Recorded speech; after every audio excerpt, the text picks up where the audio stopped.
This is Dust War Journals, your number one stop for all news and discussion related to Dust 1947. My name is Johannes, and with me today, as usual, are Magnus. Hello, everyone. And, of course... Oh, yeah, that's have to be me. Oh, hi there. Hi, this is Luda. Vive la France, I say today. Oh, monsieur. Yes. Nice to see you all. Yes, nice to see you all. For you watching us on YouTube, this is something new we're trying, and we're hopefully going to go forward with this also in the future. We are recording this not only as a podcast, but also on video. Oh, yes. Yeah.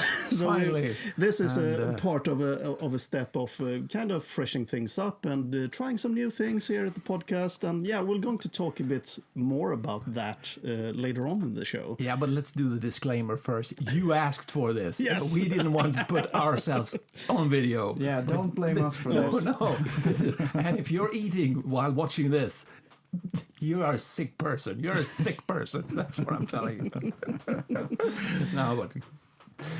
Oh, finally. So like I said, this is sort of an experiment. We're probably going to try and work a little bit with this and try some new things, just see how people like what we're doing and experiment a bit more. But so please watch this on YouTube. Let us know how you like it, and if you have some tips on how we can improve, we would definitely like that. And today we are sitting here in Magnus' hobby room. Yeah. Yes. And just talking, as usual, we usually talk a little hobby bit. And why don't you start, Magnus, since we are here, and talk a little bit about this magnificent place?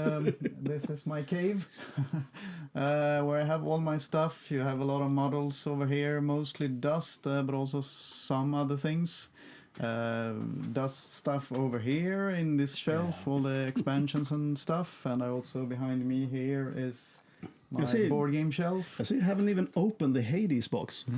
No, because that's the one that comes with Winter's Child, so I'm keeping him locked up. You don't want him to infect all the other guys with radiation. Exactly. So, yeah. Should we cut right here or just darken the picture? We need to sort things out that's not for viewing. No, that's true. But yeah, that's the one I acquired.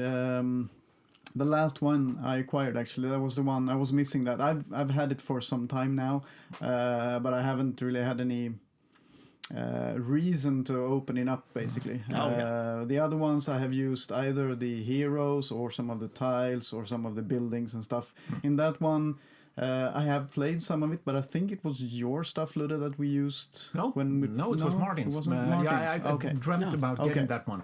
I never got the first with the child. I got the second one with the book. Right. Okay. I remember that we played some of that stuff, some of the scenarios in there. But it was Martin's. Yeah, that's correct. So, but I haven't really had any reason to open it up, and like I said, it's nice feeling to have a Winter's Child locked up in there. So.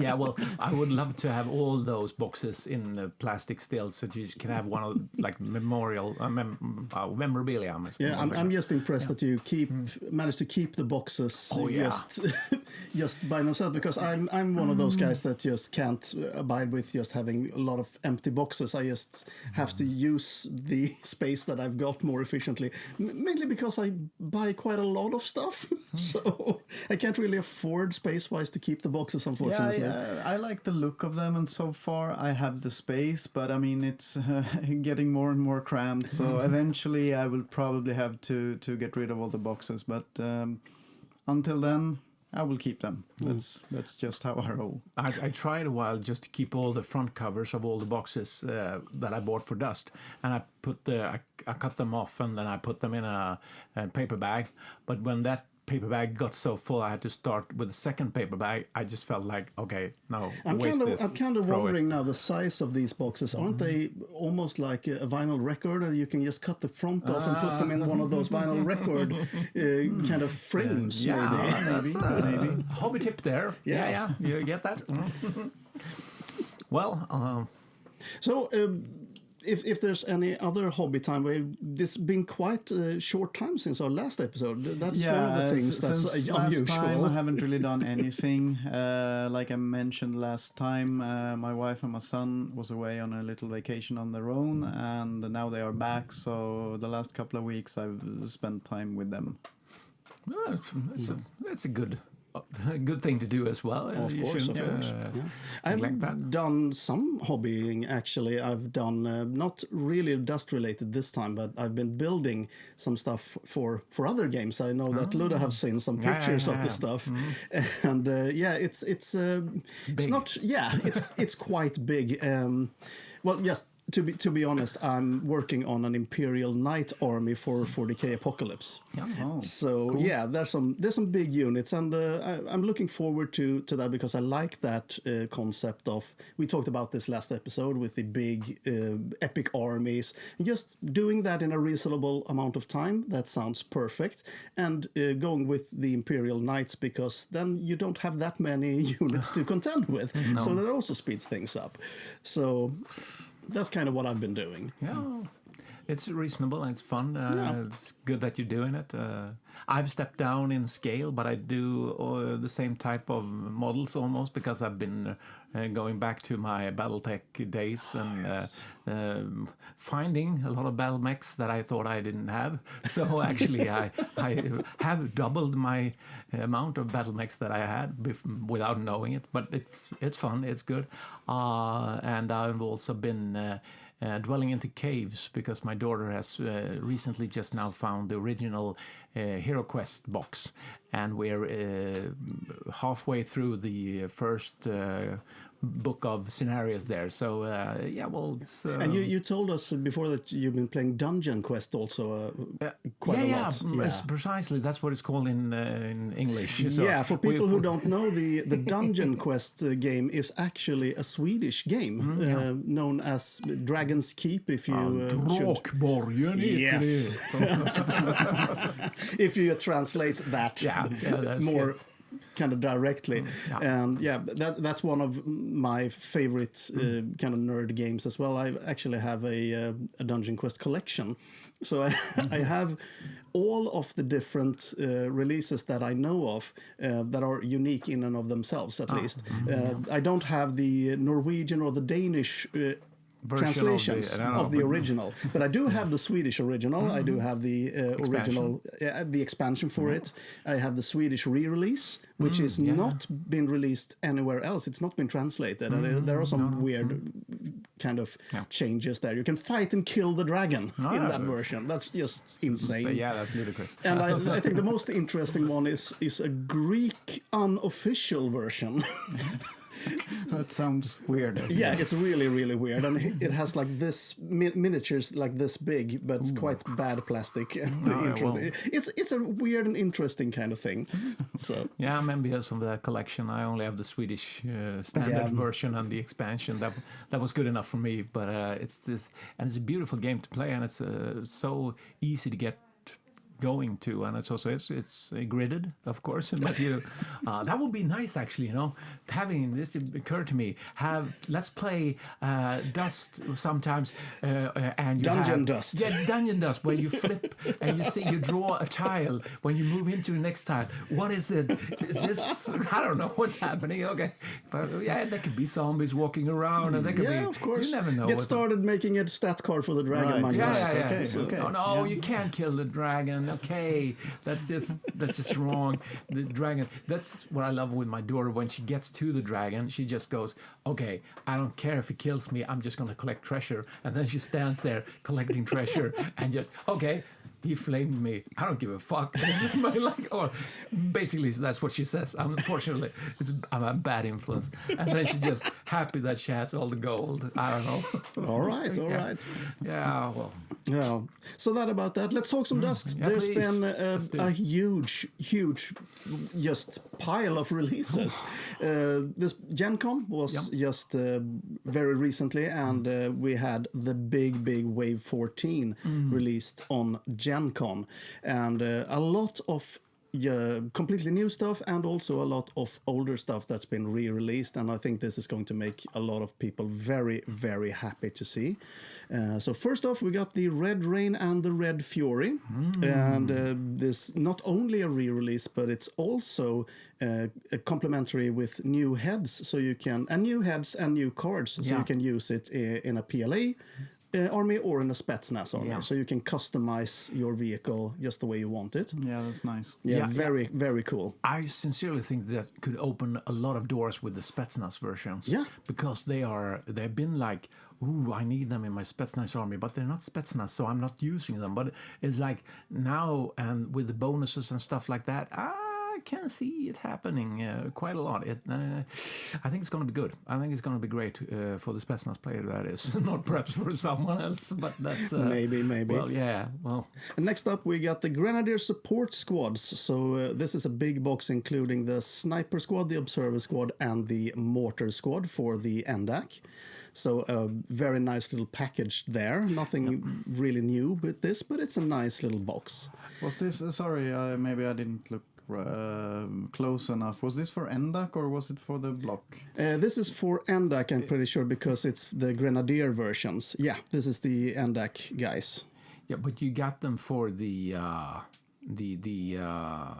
normal ones as well. Oh, that's true. There is a Grenadier. I kind of mixed it up. That's true. It's not the NDAC. It is the block versions. So yeah, this is going to make a lot of people very happy just because of the Mortar Squad. Well, yeah. Because this is one of those units that has been very hard to get hold of for a lot of people, and here it is. Now you can get it in this box. Very, very cool. Absolutely. Yeah, I've been building my own mortars, but that you have to do for other... we get to that in just a moment. First off, we got some more axes to get through. It's the Luftwaffe Raketentruppe HQ box, which includes the 3 heroes, Kauri, Raketenman, and the Big Ape Goliath, as well as the Command Squad. So a really, really cool box if you want to play Raketentruppe Luftwaffe. Yeah, definitely. I'm very tempted to get that box. Yeah, it's a lot of good miniatures in it.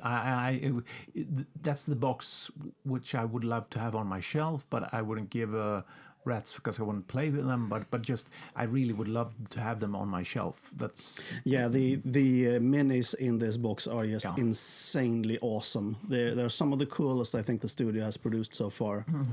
And I still have the kind of ambition to build a Raketentruppe Luftwaffe army, just to do it and just to get that feeling of Ride of the Valkyries and come in with all the rocket pads and that's much more appealing. But we've been through this a lot of times. So I just shut up. Okay. And also we got the other Luftwaffe HQ box. This is the Fallschirmjäger one. You got Rolf, you got Kurt, you got Galeazzo, and you got the Command Squad. So very, very solid box for the Fallschirmjäger. And as we know, this is a very solid and competitive army. Yeah, and when you got all those heroes, that's when it really starts ticking. So a non-Fallschirmjäger player would love to have seen an exclusion there, so they have to buy their minis separately, because it should cost a little bit more. They shouldn't be able to afford a big bunch of them. And next up, we also have another. Now we're moving over to the Allies, but we're still going with the HQ boxes because we have the Heavy Rangers HQ. So the Command Squad, and we got Oz. Oz 117. Yeah, this is also one of those heroes that's been very hard to get a hold of for a long time. But here it is. Finally, people can get a hold of him and play with him. Yep. And who doesn't want to play with us? Exactly. And to kind of complement this, we got also the Heavy Ranger Assault Squad, the unit formerly known as the Hammers. Yeah. So this, I would say, this is a staple if you want to go with Heavy Rangers. It's one of the most effective units they have. And they are scary. They're really scary. Are, but they are sort of glass cannon because they aren't very resilient, despite having that Heavy Ranger armor. So you kind of need at least 2 units, I would say, if you want to play this army, and maybe even 3 units to really kind of hit home to really keep the pressure up, because just one unit will not be enough. They die too easily. But I'm really irritated that I sold one of mine to Lars back in the days. I didn't feel like I needed them, but then I realized I would really have loved to see the platoon, how it worked. Oh, yeah. And since you need... there's no need to play the platoon if you only have one squad in it. No, So it's just useless. I would say you should have like 3 or 4 or something. Probably, if you really want to do that platoon. Yeah. So, well... Next up, and finally with this, we got the Ranger Heavy Mortar team, but this so far only available in premium from what we can find out. But since we have that Grenadier Support Squad box, I am guessing that we are going to get a Ranger Support Squad box, also with Snipers, Observers, and Mortar Squad in the near future. Yeah. And this is also one of those that's been sorely missing for a lot of people. Yeah, and I just want to mention quickly, if you hear some strange noises in the background, that's just my son having some kind of energy burst now before he's going to bed shortly. Yes, so soon to be nap just time. Ignore that. To me, it just sounded like one of the, actually the first single I bought, Paul Stanley. Oh, yeah. Heaven's on fire! Oh, maybe it's was got like a that. future there in Yeah, heavy I thought metal. it You, was that, you never know. You never know. Yeah, Just like the intro to Heaven's on Fire. really cool.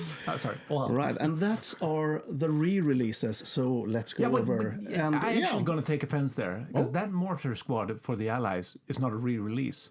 It has never been released. It's a new release. So shame on you In for a way, calling it a re-release. It's technically been released before, but It's been See what I have almost to deal with? impossible You to see find what- Yes. for I don't know. It was released in very, very few numbers. It is correct that it is a re-release. It has been out before, but Well, on the you had it on the Dust webpage, but it was like 2 days or something, and you couldn't get hold of it. So well, yes. I'm technically correct, which is the best kind of correct. So let's go and talk about the actual new releases, because these are extremely exciting, I think. First off, another HQ box. This time it's for the Mercenaries. We got the heroes Luisa, Natalia, and Emma, and of course the completely new command squad for the Mercenaries, and this is sorely missed. I have been looking forward to this command squad for a while, and of course the heroes, which as up to now has only been available in price support, or in the case of Luisa, in the Dust Elite exclusive package. So it's really exciting that people are finally going to get their hands on these heroes. Because they are really cool. Are you sure? Yeah, It seems I'm like somewhat sure. Yes. Somewhat. That's good. Yeah. Well, they're super nice. That's one of the disadvantages been with the fact that one been around now. So when you have all the heroes and you only want the HQ, it's like Yes, some people got all the heroes. yeah. Well, you're like, now you have to. But you can always remodel, and you can do nice and interesting thing, putting them in the walkers and stuff like that as pilots and stuff. But still, yeah, it's the same problem as before for us who have been playing and going to different events, getting hold of certain heroes, or maybe all of them in this case possibly. But still, this is a very good box, and for anyone who does not have these, it's basically whatever you play, this is a good box. Oh, yeah. Exactly, Yeah, and I would say let's just talk a bit more about the command squad, because the heroes we have discussed before, but the command squad is completely new, and this is very interesting because it is a command squad that is usable by every faction in the game. Definitely. Since they are mercenaries. So these are 11 points, Soldier 1, they have a move 3 and March move 4, and that is a very big advantage, that move 3, because that means that they they can run and hide and Yeah. still use one action to either defend themselves or do a reactivation attempt. Yeah. They also have some very interesting arms here because they have 3 submachine guns, 1 close combat wrench, and 1 RPG with unlimited ammunition. Yeah, that's This, it's pretty cool. It's pretty cool. And for 11 points, I mean, I can see myself taking these in a lot of armies instead of the faction HQ. Well, yeah, why not? Why not indeed? Because just being able to get a little bit more hit on a walker when you attack it in close combat, and also being able to shoot your RPG on them, it's yeah, you get a little bit more of a punch there with that combo. So it's interesting, and they're not too weak when they're shooting, but they only have 3 Thompsons actually. So okay, they're better attacking tanks than they are attacking infantry. Definitely. But I think for me the big advantage with this is the move 3. Oh yeah. Because it opens up just the possibilities to move them around tactically on the battlefield a lot more. Most of the other HQs have just move 2. Yeah, and so they can almost catch a vehicle that has been running away from them, so to speak, if they want to do a mechanic action, because that sometimes I find myself, trying to place the HQ in the right place, and then okay, now it's that vehicle over there I have to go to, and with 3, of course, it's better better range. Both the mechanic and the medic skill is much better when you have medic move 3. Also. So this is super interesting. I absolutely agree. Next up, some more mercenaries. We got the support squads box. So this is another version of the heavy machine gun squad. This is version 3. And we also got the brand new anti-tank squad. And just comparing the armaments, the heavy machine gun is very similar to the 2 we've seen before. The difference is the other weapons they have, because this one is armed with 2 Thompson submachine guns. And this is something I really like, because if you look at the other versions, one is a bar with range 6 and 1 submachine gun with range 2. So it's not that good at defending itself unless it's very, very close range. The other one is armed with a shotgun and a submachine gun with range 2. So again, you have to get very close range. But with this one, with 2 submachine guns with range 4, you have a lot better opportunities to defend yourself or do something proactive with them, instead of just shooting their heavy machine gun. So I really like them. They definitely fill kind of a gap in between those 2 earlier versions. Yeah, that I do, no doubt about it. I'm still a favorite of the only one actually I got with the bar and the small shell, because I usually put silence in there as well. And then I have 2 that shoot 6, one that shoots, I think it's 9 or 8, 10 on that one. So it's a better range on the heavy machine gun, and bar also can shoot at an aircraft, and just when you sustain, just hitting it so you can have that suppression on the flyer could sometimes be deadly fun, actually. Yeah, I can see that. I can definitely see that. I would say it gives some interesting options to the players to think about how they want to use this. Yeah, definitely. Like you said, the ability to shoot aircraft, even if it's not, to kill the aircraft usually, but it's still a very nice option to have. But like you said, Johannes, these guys will do a lot better in the defending against other infantry. So it's interesting. Or maybe take one of each. Yeah, that you could definitely do, and I will take these before the heavy machine gun squad 2. I will have the 1 and the 3 before the second one. So this is I love these better than the close combat ones. This is better, I think. Looks like maybe the video has stopped. Right, some technical difficulties to have Yes, of for a course. moment So there. everything is new. We're experimenting. We are trying out things. We are learning. So let's go over to the Mercenary Anti-Tank Squad, the other new unit in this box. 6 points for this one, and as usual with the Mercenary support weapons, move 1, march, move 3. These girls are also armed with Thompson submachine guns, and they have one recoilless gun, range 8, and the normal stats for a recoilless rifle. Yeah, I'm a little bit curious though, because these have 3 Thompsons. So because they are because they are 3, because the Yeah. other ones were only 3, so Yeah. they didn't have 3. They had exactly 2. That's because all, one is just there for the heavy machine gun. She doesn't care about anything no. else. She doesn't know Thompson that Nope, well. exactly. Like nobody. But that must mean that, or no, it doesn't. Must mean that. But in my mind, they either fire 3 Thompsons or 2 Thompson and recoilless. But I'm guessing you can fire the recoilless and 3 Thompsons, which in the same instance would be.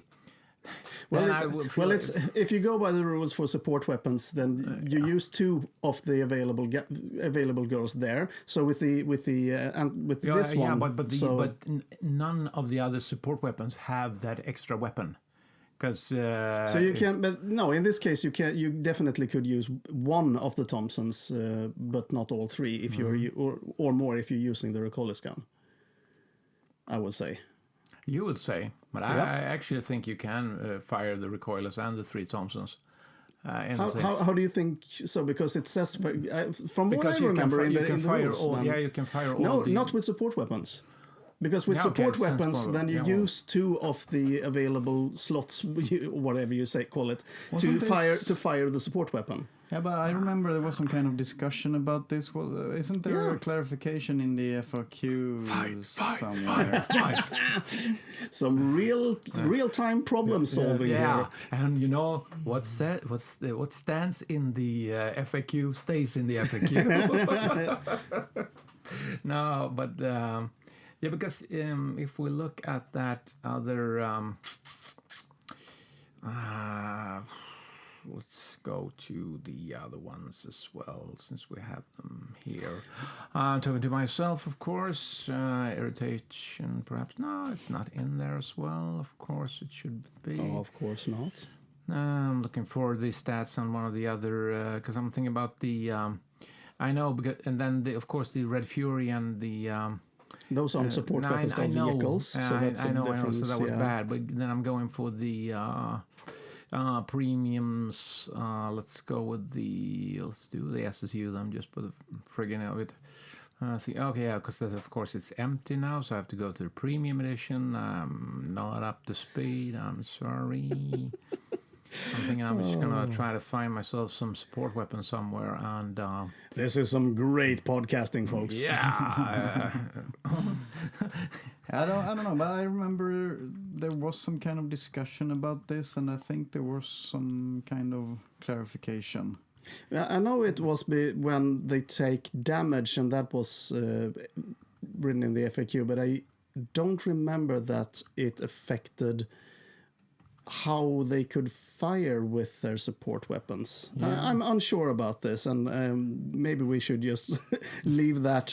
No, we should not. I feel that's. So let's try to find it then. This is great TV. Yeah, very interesting. Just keep going, keep digging.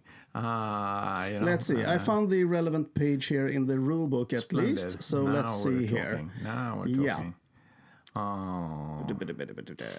They use a 2-man team to fire the support weapon. Only the 3rd or 4th soldier of the unit can fire other weapons if the support weapon fires. Yeah, but why then have it just get?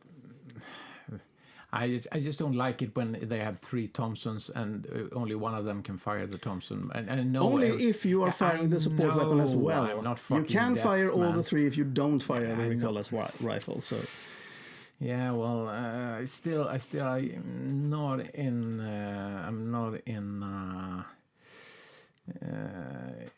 an okay enjoyment of this or whatever. But it was like, I see now, of course, that the USMC heavy machine gun squad has the same thing. It's got one bar, two submachine guns, and one heavy. Yeah. So it's done the same way there. And since I don't play with the USMC, I never had that. That has never been a thing for me, you know. So, but it's just, and why should the no, because the heavy machine gun is also a support weapon. Yes. So why don't they have 3 Thompsons as well? Why can't they fire the heavy machine gun and the 3 Thompson? Because it's still a support weapon. It's still the same thing. So they can still fire one of their Thompsons, even if they only have 2. Yeah. So one if they have to, but they have 2. But then why should they fire 2 Thompsons and not the heavy machine gun? Because that heavy machine gun must be a 1-person, and because I've never, then I've definitely played it wrong, because the other support weapon they got with the heavy machine gun, the bar, and the submachine gun, I fire all those 3 every single time. That's probably true. I think a lot of people might have done that, because that's a rule that's not been discussed that much. Yeah, it's something in this that rubs me up the wrong way. I do get what you're coming from there. But let's just talk a little bit more specifically about this unit. I don't really see myself using this, actually, mostly because I'm not a fan of the recoilless rifle in and of itself. This is kind of the star of this unit, and I just don't like it. But personally. Don't you have like the meat grinder and all the other? Yeah, but that's much more mobile. This, if you want to fire this, you can only move 1 step. And you need to it's very, very easy to hide from this. It's only 1 die, so it's a good chance you'll miss, because if you move, you can't do sustained attack. No. And I don't really see myself using this, unfortunately. Okay. Maybe if you could combine it with a hero in some interesting way, but then again, you are limiting the movement of that hero. So, yeah, it's difficult. Yeah, but most of the Mercs support weapons, I feel it's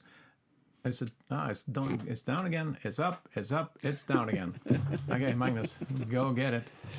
Yeah, keep going. No, I'm not keeping going. It says I want to be on camera. I don't do this anymore. I'm too old for this shit. I want to be on camera. Magnus is putting me on camera. And for everyone out there looking at YouTube right now, there we go. We did not disappear. It's not a temporal rift or something. Now, but okay, what I'm on about, I was like the mercenary support weapons are support weapons to me that you want to place to defend objectives. Those are not support weapons you run around with and attack with. Not to me, at least. No, but the SSU ones with the Tesla, you can actually run and try to kill people with that. Or the Wehrmacht, the heavy grenadiers, very good to go out hunting down, killing, taking the opponent's area of the playing field.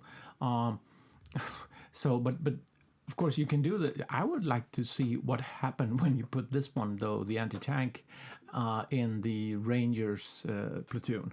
That's what I would like to do. I give it scout, and I just look on the face for someone who think their walker is out of touch, and then you run in 3, you fire, you hit, of course, that time, and then you take out his walker before he even know what happened. Or if you could get this on the roof of a building.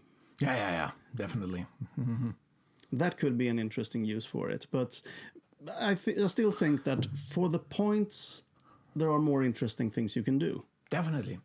And it also brings me back to the thought that I really think that you should be able to transport support weapons, to have it in a chopper and drop it off on a building. Yeah, of course you can do it. Yeah, you can't fire the support weapon inside the transport. My bad. But you can transport them. I basically thought actually you couldn't even put them in the transporter because they were too bulky. But are you sure about that? Yeah. Yes. Okay, good. Well, I'm not disagreeing with you then. Then I'm going to do that sometime. I'll start having because you can do strange things then. Yeah, definitely. I forgot about that. Yeah. And talking about support squads, we got another Merc support squad, and this is the Railgun squad. Yeah. And this is a little bit weird because the stat card for this is actually not available on dosgame.com. So we can only guess as to the cost and the exact stats and skills for this. But yep, it looks cool. Yeah, definitely. But from what we've heard, at least, that this is most likely going to have the unique skill, because there is only one railgun outside of the IJN. Oh yeah, that's been stampled. This is going to be unique, and just one, no matter what you do. So, and it's going to be. I think it's. We heard on one of the tournaments that I think it was talking about like 15, 16 or something, because it was going to be very, very expensive because it's such a special unit. Yeah, you buy it, you can have it, but it's going to cost you. Yeah.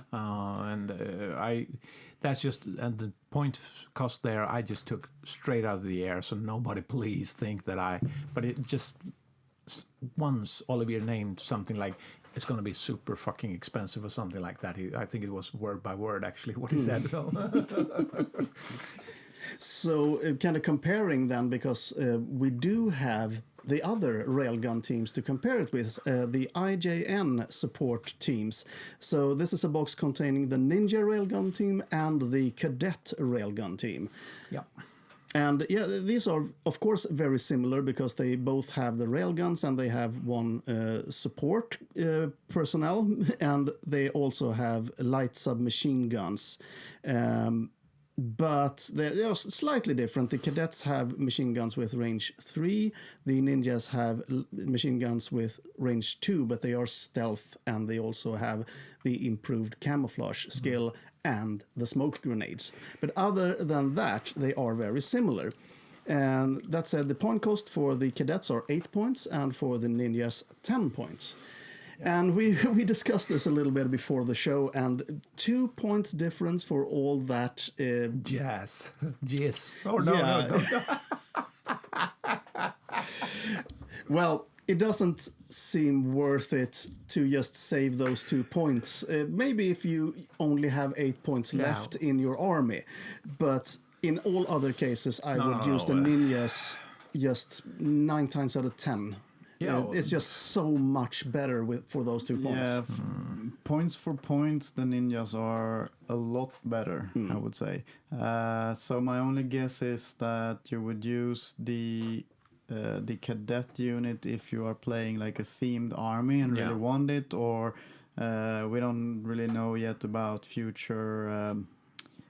like platoons or stuff like that, or if there is maybe there will be a hero that you can combine with these, giving some kind of synergy, some special combo or something. Yeah, maybe there will be reasons in the future to use the Cadets because reasons. Yeah. But right now, as from what we know about, just by looking at these cards, the Ninjas are just so much better. Oh yeah. I'm almost saying like even the skirts aren't short enough for me to play the Cadets. I mean, it's like there's just no reason. Sorry, but that's we'll see what the future holds. Yeah, there. definitely.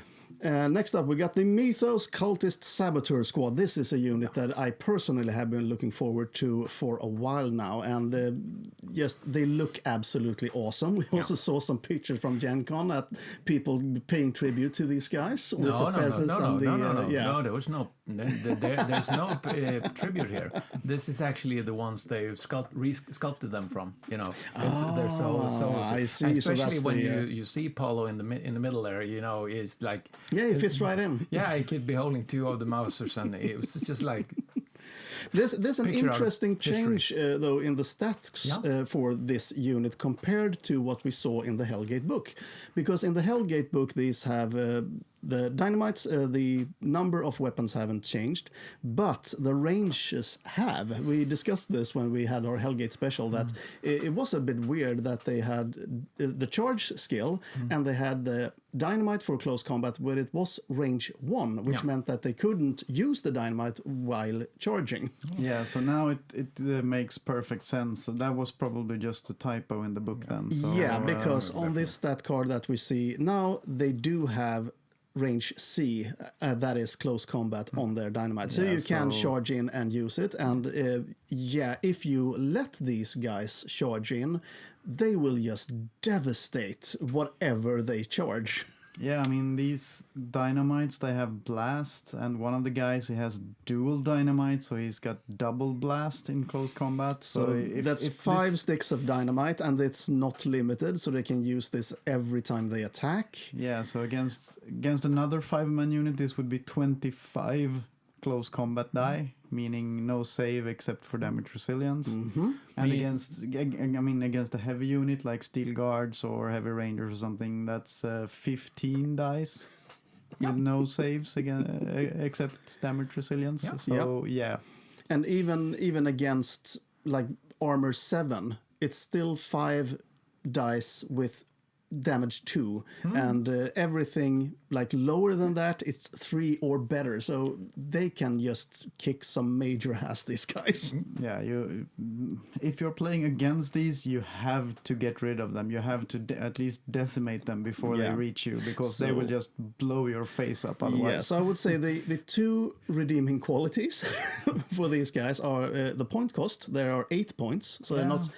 It seems fair. It seems fair, and also the fact that the Mythos does not have any transport capabilities. These guys are going to have to run up the field to get to what they're trying to blow up. Yeah. So there's going to be a lot of opportunities to blow them out of the water before they're even close to your units if you play it well. They have normal speed, so to speak. They have 2-4, so they aren't super fast. They have normal speed. So yeah, and you're gonna get a headache if you play them, because what should you remove? Should you remove the guy with the 2 pistols then as a first casualty? Then you have almost no range combat. Or should you take the 2 dynamites to have the range combat left, and then you weaken yourself up because you feel, well, perhaps three dynamites is enough. No, it's I would go mental on playing this squad, but of course always, Johannes, you are of course wrong. The only redeeming quality with this is the fezzes. It's just sorry, but but they're going to be interesting facing. Very much indeed. I actually have a kind of an inkling of an idea to make my own dustified kind of transport for these guys. No, but of course not tournament legal. Maybe if we can agree on a point limit that seems fair for our Johannes, custom Viking cards. You but in we'll a see. fest will always be legal in any tournament. I'm just saying. Actually, We'll see. I think I'll give you one. I have one at home, so I think it's time for you to have that one. I'll think about it at least. And finally, we got the VK Station palette. This is also really cool, and I know that the guys who played at GenCon has already got their hands on this.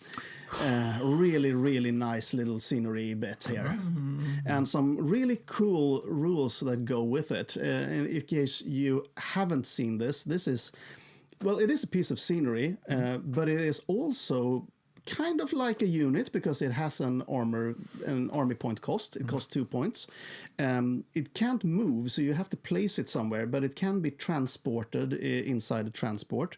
And what this does is that it has 6 barrels of VK, and for each barrel you can remove it, you can expand it to re-roll all of the dice for a single attack for a rail, Tesla, laser or phaser weapon on an adjacent ground unit.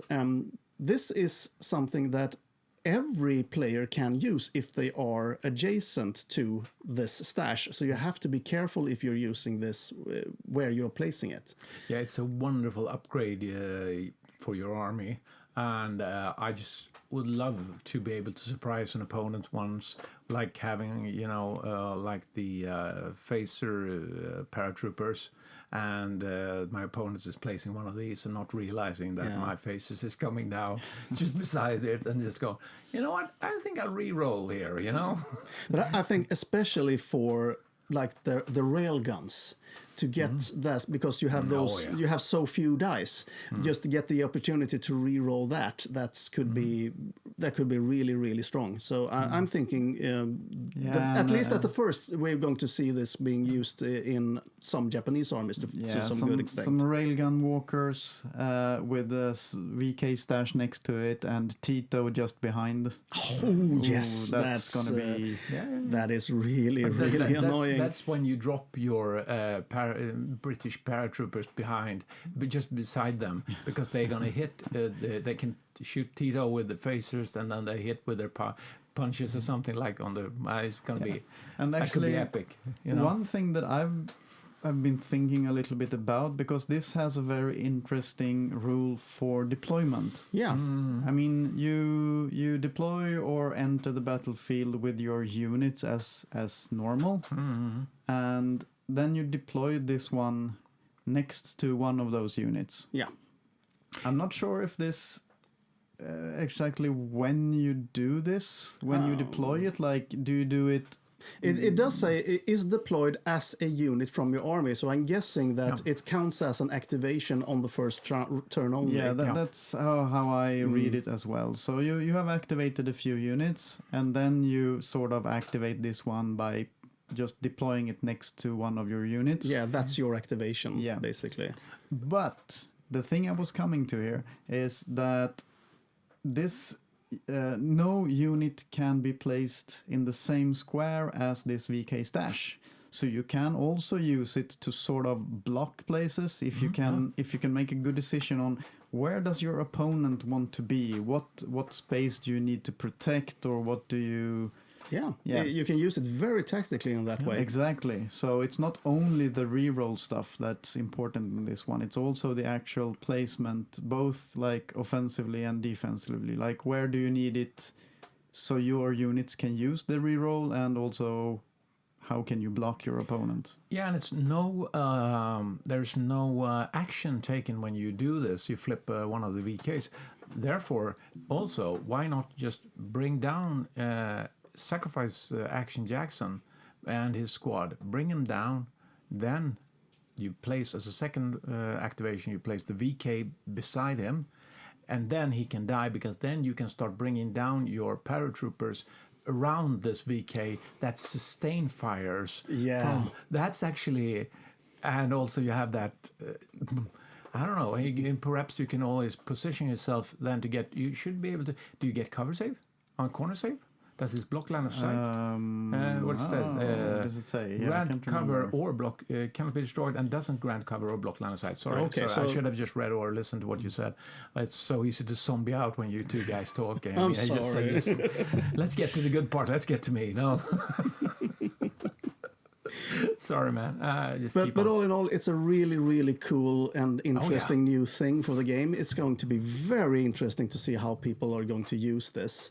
Yep. And just the fact also that you can use multiples. I was just thinking about it. It's not unique, so you can even bring 2, 3 of them if you want. No problem. You could use 10. It's just 20 points. Yeah, definitely. And then block off an entire line of nothing can move beside. No, it could be. Yeah. I'm seeing some kind of errata on this in the future, so you don't completely block off your. Okay, here's my objective. I'm thinking that it could be like construed into the vehicle limit rule, so you can use at most 3 in an army. I could see that. That could definitely happen. Otherwise, it could just get crazy. Yeah. I hope next army upgrade. The weirdest thing I can figure out by this is that if you have a lot of activations in your army and your opponent does not have a lot, then if there's no limit on these, if you have 9 of them, you can box in an enemy vehicle, and then that vehicle can't move for the rest of the game. But I think let's see. You have to stand beside it. You have to position your guys. Okay, so you have to do it with the almost the Fallschirmjäger. What do you mean? The observers. Walkers can still move across it. Okay. But other, I mean, like tanks. Yeah, you can't stand cars. on it. Okay. So, but disregard that. Yeah, but what I'm thinking is, can you place it on your own objective? Most likely, why not? It doesn't say that you can't at the moment. Meaning that no unit can take it. Then they have to use. But then, okay, you can't. But you can sacrifice. You should be able to sacrifice the VK instead, even if you don't have the VK weapons, or if it's just those weapons, then you have to have lasers.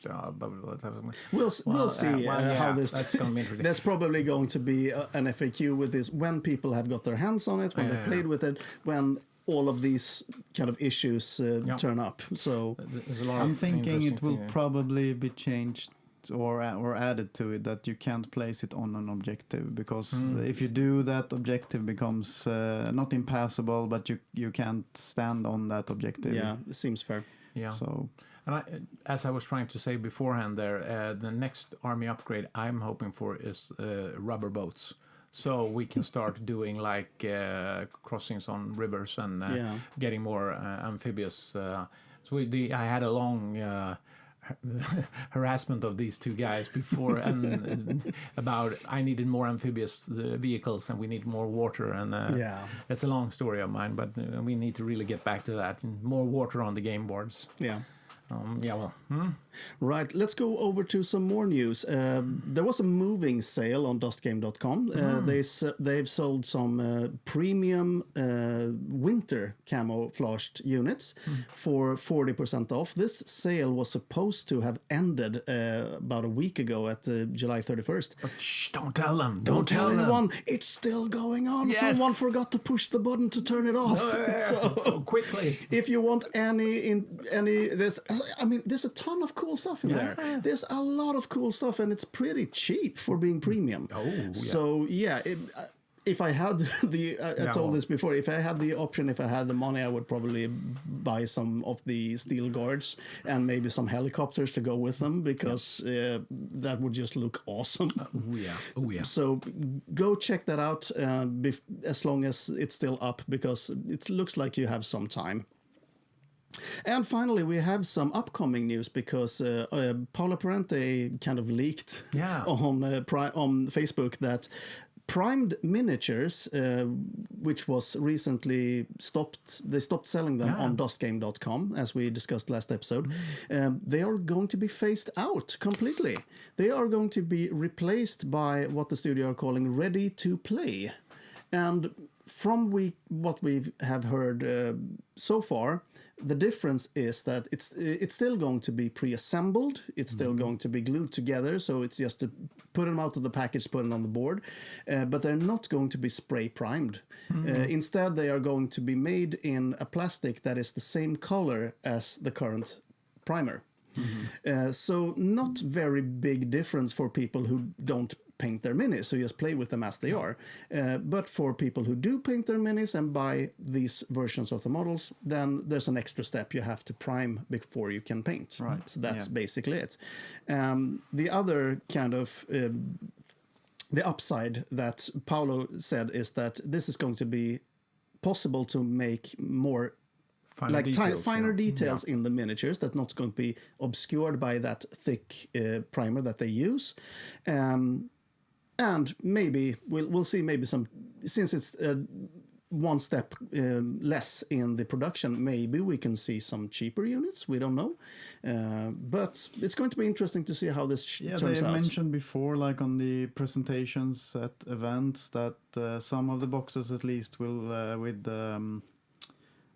with infantry is going to include like 6 instead of 5 models. Yes. So you have options. So maybe not cheaper, but you get more for the same price. I went down in Poland. There was a lot of talks from Ollie about the possibility for them putting. You should really be able to customize your every unit, because exactly. they were like you could choose from which support weapon you had in that unit.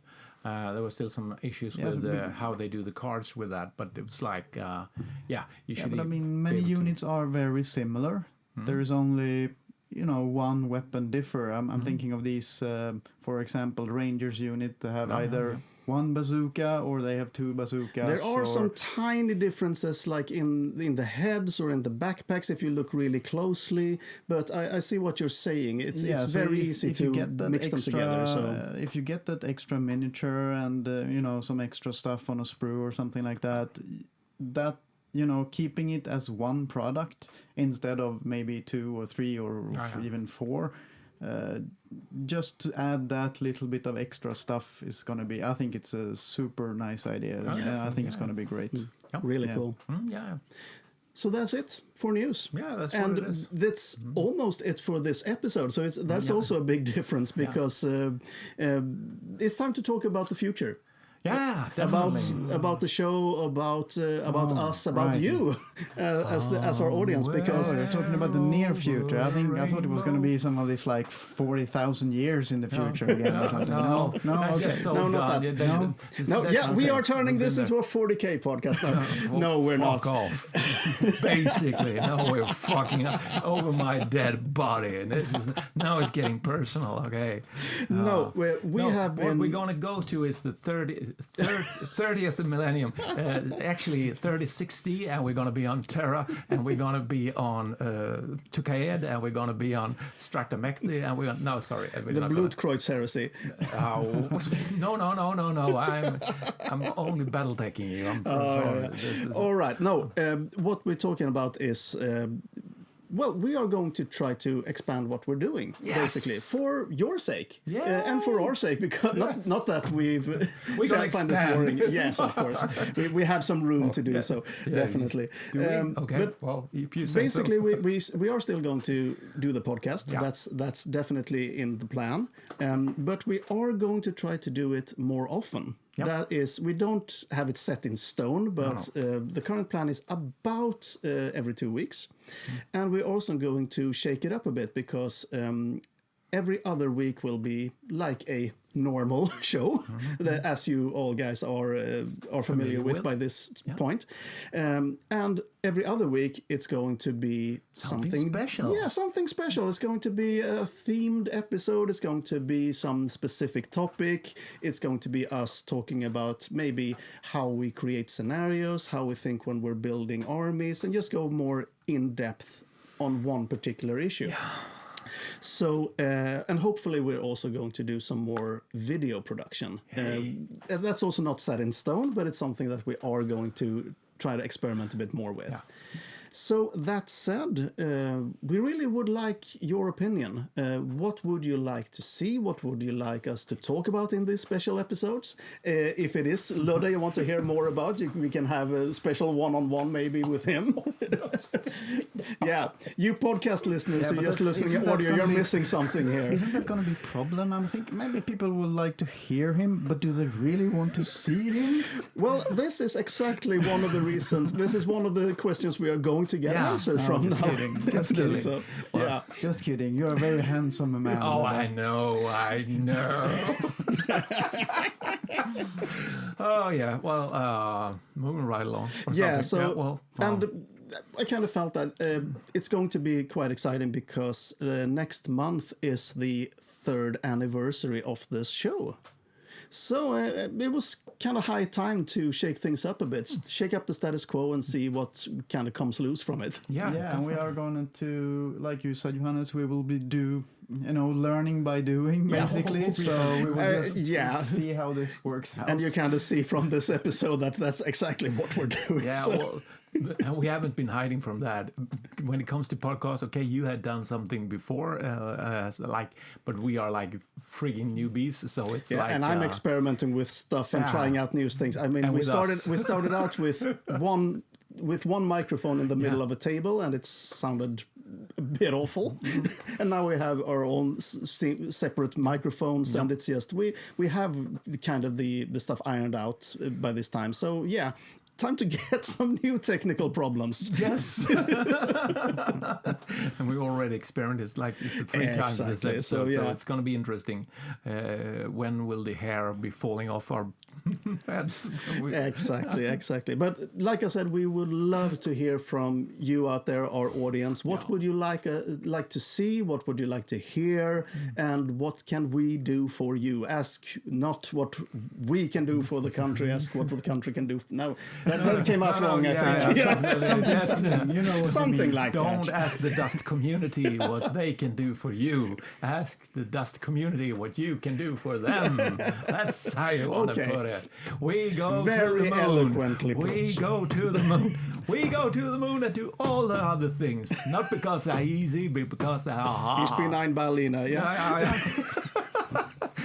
So, could you wrap this up? Yeah, I think that's a good point to wrap this up. So thank you very much for being here today, and thank you guys out there for staying with us. Yeah. And until next time, we will see you on the battlefield.